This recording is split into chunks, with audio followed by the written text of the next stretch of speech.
RL Location Automobile. Pour toutes vos locations de voitures et utilitaires en Guadeloupe, faites appel à RL Location Automobile. Avec RL Location Automobile, réservez en toute tranquillité, 7 jours sur 7, 24 heures sur 24. RL Location vous propose une large gamme de voitures et d'utilitaires au meilleur prix sur le site internet www.rl-location.com. RL Location, c'est aussi l'assistance et la livraison. Pour tout renseignement, contactez-nous au 05 90 106 687. RL Location Automobile, la location en toute simplicité.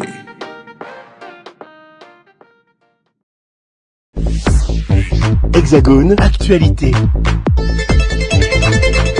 Mes chers amis, aujourd'hui je m'adresse plus particulièrement à mes compatriotes des Outre-mer. Dimanche dernier, vous avez exprimé votre colère en plaçant Jean-Luc Mélenchon largement en tête dans nos territoires. Mélenchon n'étant pas qualifié au second tour, je sais que beaucoup d'entre vous s'apprêtent à nouveau à exprimer leur colère en votant dans 10 jours pour Marine Le Pen. Après avoir voté à l'extrême gauche, de nombreux ultramarins veulent donc voter à l'extrême droite. Mais pour quel résultat? Mes amis, vous me connaissez. J'ai mes opinions, mais sachez une chose, je suis une femme libre. Je l'ai encore montré, je crois, pendant cette campagne, y compris quand j'ai pris mes distances avec mes amis politiques. Parce que je ne suis guidée que par notre intérêt commun. Vraiment. Et l'intérêt surtout de nos Outre-mer. Ça, il faut que vous le sachiez. Mes amis, je comprends votre colère. J'en connais bien les raisons. Depuis des années, j'alerte les responsables politiques français, quel que soit leur parti. Je leur dis, attention, à force d'ignorer les Outre-mer, à force même parfois de les mépriser, vous pouvez pousser nos compatriotes à bout. Depuis quelques années, et ça vous le savez, je me bats pour que la France reconnaisse ses Outre-mer, non pas comme une charge, mais comme une force, comme un atout, comme une richesse, comme une chance d'être présente partout dans le monde et de rayonner à travers une culture vivante. Depuis des années, je leur explique que les Outre-mer, ce ne sont pas seulement des plages, ce ne sont pas seulement des coquillages, ce sont des peuples, des histoires, des patrimoines, des talents, des savoir-faire. Des progrès? Il y en a eu, mais pas assez. Il y en a eu aussi des déceptions. D'ailleurs, je partage votre amertume. Mais vous connaissez le proverbe qui dit « la colère est mauvaise conseillère » ? Mais oui, la colère vous pousse à faire des erreurs. Elle ne conduit rien de durable. L'enjeu est clair. Il faut améliorer nos vies et surtout construire notre avenir, celui de nos terres, celui de nos compatriotes. Il va falloir parler sérieusement santé, sécurité, développement économique, habitat, alimentation. Il va falloir aussi réfléchir à notre organisation institutionnelle pour rester français, mais pour prendre en compte nos spécificités. Ça, c'est très important. Le 24 avril, c'est simple. Nous avons le choix entre Emmanuel Macron et Marine Le Pen. Moi, je voterai sans hésitation pour Emmanuel Macron. Je sais qu'il n'est pas parfait, je le sais très bien, mais personne ne l'est. Je sais qu'il a commis des erreurs et je les ai dénoncées. Mais il a aussi considérablement évolué et progressé. Choisir Emmanuel Macron, c'est faire le choix d'un président fort, qui a de l'expérience, qui a l'expérience des crises, qui sait tenir la barre en pleine tempête.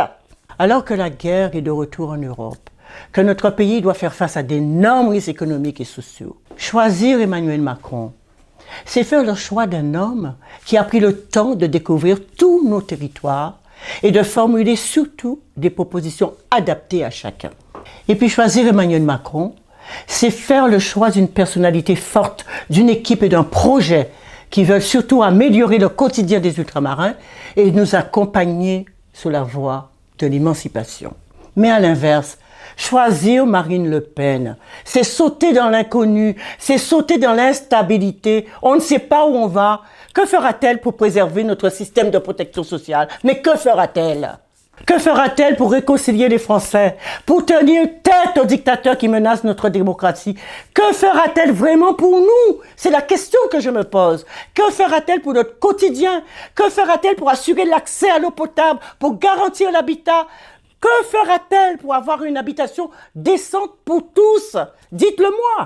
Mais bon sang, mais que fera-t-elle pour indemniser les victimes du chlordécone? Dites-le-moi.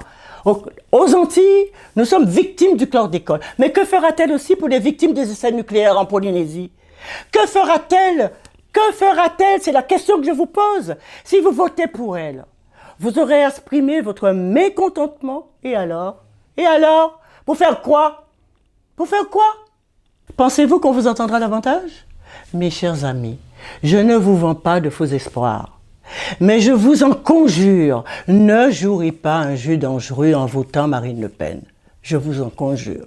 Mes chers compatriotes, ne faites pas la politique du pire. Vraiment, je vous le demande.